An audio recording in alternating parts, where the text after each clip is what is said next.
Quel est mon top 10 des combats dans Naruto? C'est ce que l'on va voir dans cette vidéo. J'ai classé mes 10 combats préférés. Certains vont vous surprendre, mais je n'en dis pas plus. Ce classement n'est que mon avis, mais vous pouvez donner le vôtre en commentaire.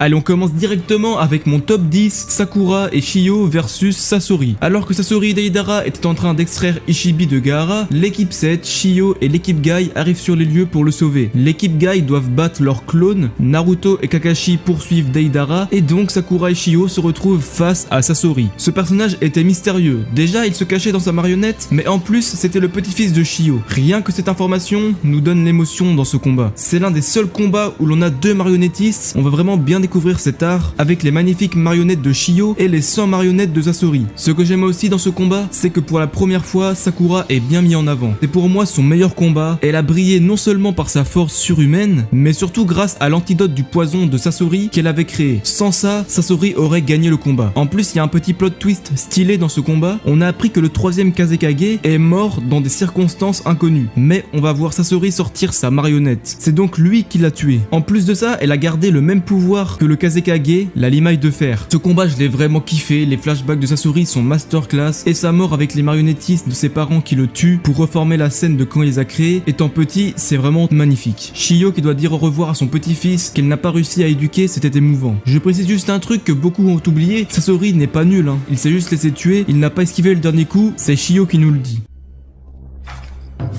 Existe-t-il une meilleure démonstration de puissance dans Naruto que le combat Madara versus l'Alliance Shinobi? Si l'on peut appeler ça un combat, parce que moi j'appelle ça un massacre. C'est trop grave comment Madara a tué tous les ninjas. Il venait d'être ressuscité par Kabuto, donc déjà on se demande comment est-ce possible, car Madara est censé être Tobi. Mais non, Madara est devant l'Alliance et il va juste s'échauffer avec eux. Tellement il faisait peur, il y a un ou une ninja qui a prié juste avant. Non, c'est trop une dinguerie. Il se jette sur l'Alliance tel un bonhomme, seul contre des milliers de personnes. Ces milliers de personnes avaient d'ailleurs plus peur que lui. C'est vraiment une démonstration de puissance, du bon taijutsu, du bon kenjutsu bien agressif avec un katana, son sharingan qui lui permet de voir tous les ennemis, un petit coup de genjutsu, et là on a Temari qui ralentit le rythme car elle a réussi à le toucher avec son futon. Après ça il va nous sortir un katon du seigneur suivi de boules de feu, mais après Gaara, Naruto et Onoki vont le calmer. Madara va devoir sortir son Susanoo incroyable et on sait ce qu'il arrive après. Les météorites qu'il va faire spawn nous ont vraiment fait stresser. On n'arrivait même pas à voir comment vaincre Madara. Ce combat mérite vraiment d'être dans mon top 10.